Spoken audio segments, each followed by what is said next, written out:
Jean-Claude Collin, bonjour. Bonjour. Vous êtes birologue. Est-ce qu'on peut encore être birologue aujourd'hui en Alsace? Ah, tout à fait, oui. Il y a un renouveau des brasseries, donc plus que jamais. Et vous êtes surtout l'instigateur du mondial de la bière. Vous étiez déjà, en 89, ça remonte, l'instigateur d'Eurobière, une bien belle manifestation. Aujourd'hui, le mondial de la bière, est-ce qu'il est encore sur ces terres en Alsace? Oui, tout à fait, parce qu'il revient par le biais de nos amis montréalais, qui ont créé il y a quelques années, 17 ans même, c'est le Mondial de la bière de Montréal, qui était un peu le fils spirituel d'Eurobière. On était d'ailleurs jumelés avec le Mondial de Montréal et on revient avec un partenariat avec ce magnifique salon québécois, donc c'est un retour aux sources. Entre 89 et aujourd'hui, la bière a quand même perdu beaucoup de terrain en Alsace. Les brasseries ont fermé les unes après les autres. Oui, tout à fait. C'est assez dramatique, mais on a eu la chance de voir renaître des micro-brasseries, comme on les appelle, bien qu'on préfère les appeler aujourd'hui brasseries artisanales. Et ça, c'est un renouveau sympathique, mais évidemment, au niveau de la taille et du volume, ce n'est plus les dynasties familiales qu'on a connues dans le temps, mais ça reste des brasseries. Et comme ça couvre à peu près toute la région, c'est assez sympathique. C'est un peu un retour vers le futur, à l'époque où il y avait des centaines de brasseries en Alsace qui étaient en fait des auberges-brasseries qui brassaient pour leur propre compte en autarcie, quoi. Alors il y a une autre évolution qui est plus positive, celle-là. Il y a quelques années, la bière était la boisson des hooligans. Aujourd'hui, on a l'impression qu'on s'oriente beaucoup plus vers le haut de gamme, avec une évolution comme le vin d'ailleurs. Tout à fait, oui. Bon, ça vient de la bière elle-même qui a évolué. On a un panel de goûts maintenant absolument extraordinaire, avec des choix variés, à la fois géographiques, quasi universels. Donc ça, c'est intéressant parce que la bière a un côté un petit peu tour opérateur.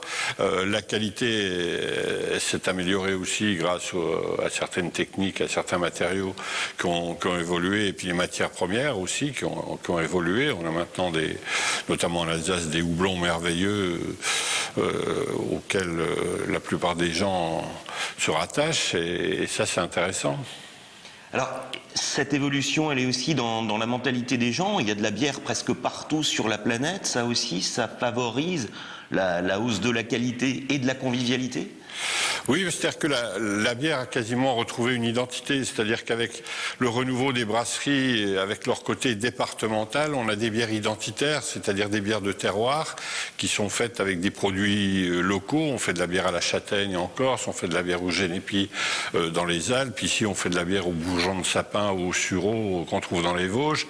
Donc il y a une véritable identité gustative au niveau des bières, et ça intéresse beaucoup les gens qui sont revenus aussi aux produits de terroir.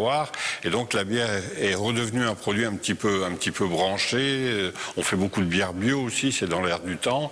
Et puis surtout les gens maintenant, un peu comme dans le vin, commencent à faire des caves à bière.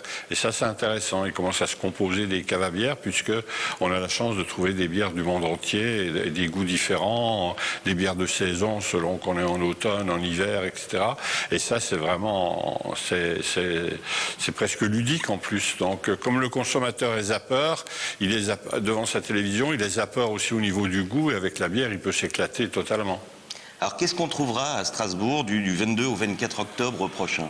Là, on trouvera évidemment les brasseries alsaciennes, avec des dynasties brassicoles comme Météor. On va trouver la Corporation des brasseurs d'Alsace qui vient de naître à l'initiative de la Chambre des métiers. Ça, c'est sympathique parce qu'il n'y avait plus de Corporation des brasseurs depuis fort longtemps.